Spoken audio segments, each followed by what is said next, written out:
That's that Seton Smith pin for you. Yeah, shout out to the dart.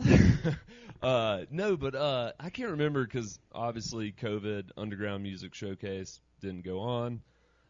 But I think like even just walking around down Broadway where the events are taking place, I still think you can get into all those bars and stuff. And sometimes those little bars and shit along Broadway are doing things. But I'm not entirely certain, but there's definitely some stuff you don't need to go into the actual event. Oh, yeah, there's concerts going all weekend. So if you're not at one of the two main stages at like 3rd and fucking like 1st or Alameda, there's stuff at like The Hornet has got stuff going on. Cachino Taco's got stuff. Banded Oak, Bear Brewery. I mean, people are out there. It's going to be a party down there. So go definitely. I think Broadway's going to be a pretty hip spot this weekend. Yeah. All right, Chris, my third one, and I kind of tipped the hat earlier, but it's something I'm actually doing Saturday. What's that? And that's the Seton Smith grand opening party. They have Ruby Roo's food truck going to be out there in person slinging out dank food. We're going to get to know some of the local cuisine around Louisville. We're going to get super fucking high, and we're going to see what the new digs look like. You know, obviously we're going to interview those cats and drop that episode probably next week. They're fucking idiots, and I love them dearly. We're gonna have a lot of fun with them. But that's going to be a hip scene. I feel like Louisville is going to be a vibe this weekend, and I'm going to come back Tuesday with a swath of knowledge from the northern burbs. I may even have a little blonde hair like a Viking. I love it. I love it. Well, we might party in the burbs every now and then. Well, I have an honorable mention because that was kind of sucking up to the sponsor, but seeing as how we treated Mike on the interview yesterday or whenever we do it, it's probably best that we do that. Give me your third one, and I'll do my honorable mention. Okay, I saw this on the interwebs. Apparently, there's a Denver Brunch Fest going on this weekend. That's going on Sunday, and I'm trying to remember. So you are right. I don't know exactly the details, but yeah, you heard me say it like that. Yeah. It is this weekend. Yeah, and you can search denverbrunchclub.com and find out more about it. I think the website's brunchsohard.com as well. Oh, dear God. Yeah, so, I mean, this just brings up... heated debate? This just brings up, I mean, what are they going to put on their fucking Bloody Marys that they serve? All right, just get ahead of it, Chris. What is appropriate amount? Like, is it 3 garnishes and they have to be the bare bones of flavors? Is that what you want in yours? We can't have any bacon or any fun in a Bloody Mary? Me, personally, I just don't think if a piece of bacon is sitting in your... What about a cheese cube? Those things are both delicious. Like a pepper jack cheese cube, that can... I'll allow that one.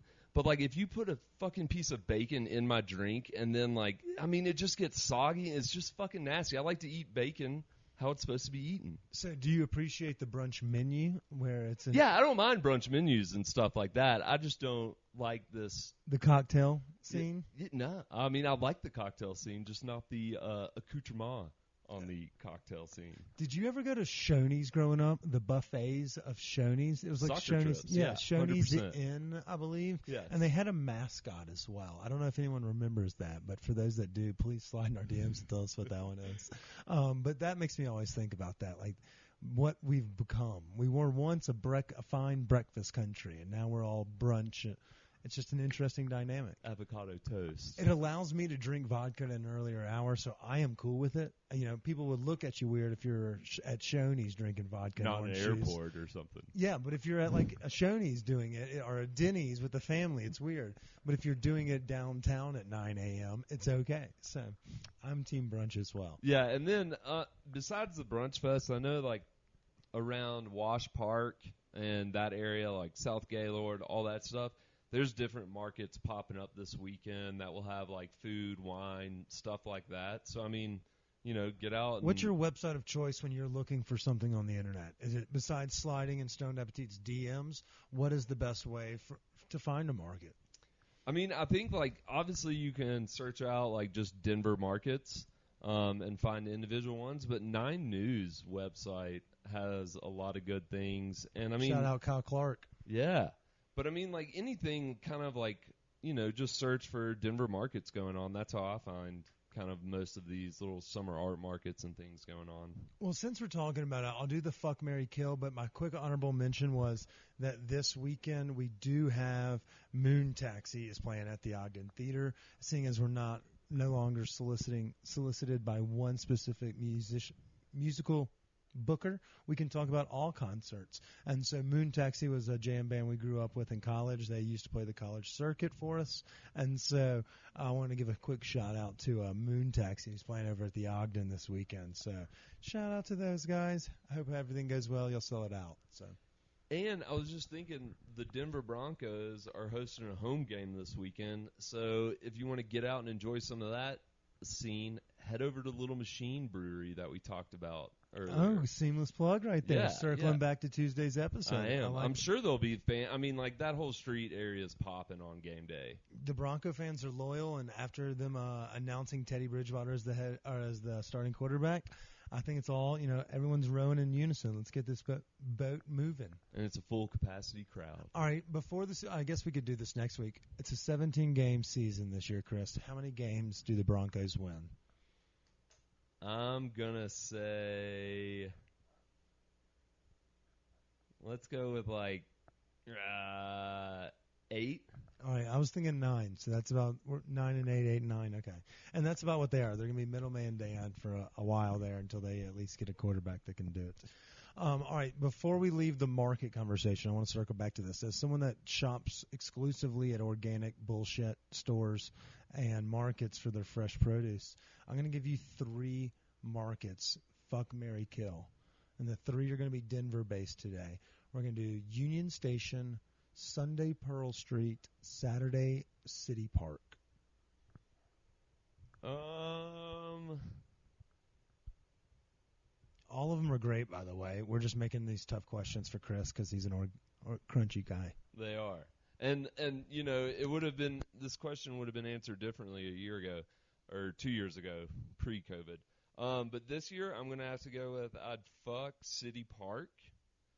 Just because I think they've got a lot more vendors out there this year. They've got little music going on. And they've got a lot of nice, food trucks out there. So that's a good one. Wait, what was the answer for that? Fuck City Park. All right. I'd probably marry, even though I haven't been that many times this year, I'd probably marry Pearl Street. Okay, just because they've been playing the hits and they usually always have 1A. Yeah, A1. yeah. It's large and they've got a lot of produce. They've got a couple decent food trucks out there as well. The only thing I'd like to see change a little bit is more farm stands. There's more now those local, boutiques, which I love. But boutiques and soap makers. Yeah, that's great and all, but I'm coming to shop for food and stuff. I don't necessarily need this organic ketchup or these little bites that you can take home and are keto friendly. I don't need all that shit. I want what the farmers are bringing. And it's funny that you said something to the lines of, this would have been different 2 years ago, because I don't think a lot of these proprietors were here 2 years ago, and so I respect their grind. While Chris may hate on small business owners, I hear you, and I am with you on that.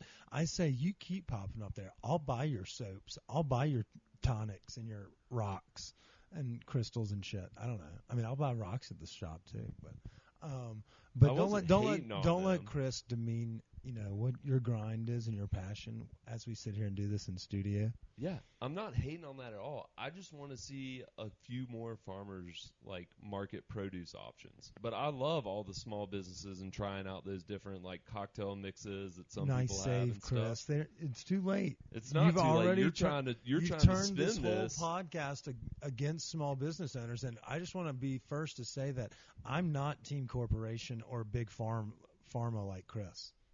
You're Big Pharma. That's what you are. Yeah, huge pharma. F-A-R-M-A, Big Pharma. Yeah. All right.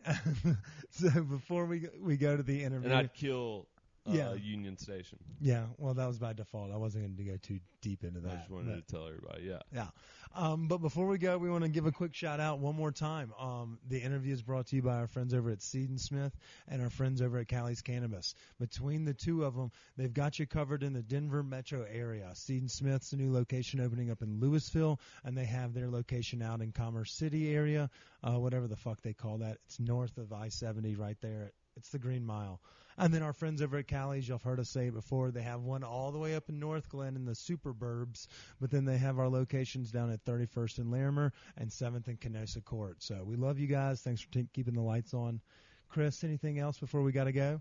I love small business. Oh, good save. Yeah, that's a good one. If you have any recommendations for high fives going forward, or if you wanted a guest to join us with a high five, so there's 3 people voting or coming into the battle, give us some recommendations. Slide in our DMs at stoned_epic. But for those that are listening, that is Nishant Reddy, founder of A Golden State, based out of the Northern Cali. He's actually a repeat guest on the podcast. We're actually catching up today because it's roughly around 4:20 Colorado time, and we just wanted to kind of catch a buzz and just catch up. I wanted to talk a little bit more about his flower since the last time he came on the podcast. We were kind of get to know his business and, you know, the sustainability and using the runoff. It was all a fantastic story. I recommend listening back. But then, you know, I got the opportunity to sample some of his flower and I was like, all right, we got to get back on the phones. We got to talk about this because you have some fantastic strains. You know, I think it's been repped by some heavy hitters in the industry. Will smoke your product and speak highly of it. And so we just wanted to kind of talk a little bit more terp profiles, strains that are, and then I actually did some research today. And since we spoke last about the cannabis industries and talk a little California versus Colorado lifestyle, I had the opportunity to speak with Lindell White. He's a former football player who went to USC.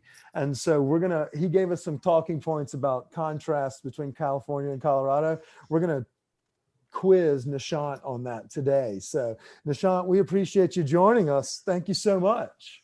Thank you, Kip. I'm super stoked to be here. And last time was an amazingly good time. And I'm glad that this time we get to smoke some weed and just hang. Yeah, man. So we'll do a couple of the get to know you questions just so everyone can kind of get to if they don't listen to the first episode, they'll at least be caught up to speed. Where do you live in California, and where do we run operations out of? Where are we getting high from today? I am getting high from Venice Beach, California. I'm actually working from home these next couple of weeks because I just had my first kid. Hey, congrats. Thanks, buddy. So yeah, I've got a 2-week-old, so I'm just kind of playing it a little safe with COVID and things like that, and working from home. Our offices are based in Los Angeles. And as you said, we grow all of our cannabis at our indoor cultivations in Northern California in Redding and Shasta Lake. Hell yeah. Hell yeah. Well, first off, congrats to you and your wife. I remember you telling us how y'all met, the first date story. It still goes down in history. I told my girlfriend about it. We'll never be able to compete with that, but I'm excited for this next chapter in y'all's life. That's really exciting stuff. I think the next question, honestly, you're kind of a weed geek in the fact that you like to nerd out and talk about cannabis, and it gets y'all excited. It's one of those buzzwords for you. We're smoking on some of your product here in Colorado today, but what is your, what are we smoking out of over there? I remember you saying you're a joint guy usually. Is that what you're smoking? So yeah, I'm normally a joint guy. The guys that made Volcano, I don't know if you've ever smoked up a Volcano. Everybody remembers the Volcano. Yeah, they actually sent me this. It's their Plenty. And what the fuck is that? It looks like a power drill. It looks like a power drill, right? And so I started using it this week because I wanted to get more into vape, but I only want to vape flower. Obviously, as a flower geek myself. So yeah, it's a pretty crazy looking contraption, but what they told me was, you get bigger hits, bigger clouds of smoke, just more robust high, something that you and I would want that I think a lot of people don't necessarily feel like they can get out of a vape. So the few times I've tried it this week, I've been super stoned. Like the flavor profile has been awesome. It's really easy to use. It's easy to clean. And honestly, like I feel amazing. Like, just the benefit of vaping versus combusting, right? There is a difference. No, I agree. That thing is so cool. It actually kind of looks like you're drinking out of one of those thermoses that you would have like at soccer practice growing up. But I guess the Volcano community pivoted from the big non-sustainable bags that we were using and passing around the den like Donnie Darko to a little bit more practical use for in-home as well as for personal instead of group hits? Is that kind of the best? Yeah, so it's half the price of the Volcano. But Oh, wow. the guy really told me about it. And it was obviously like, you're looking for bigger hits, you're looking to get more stoned. The Volcano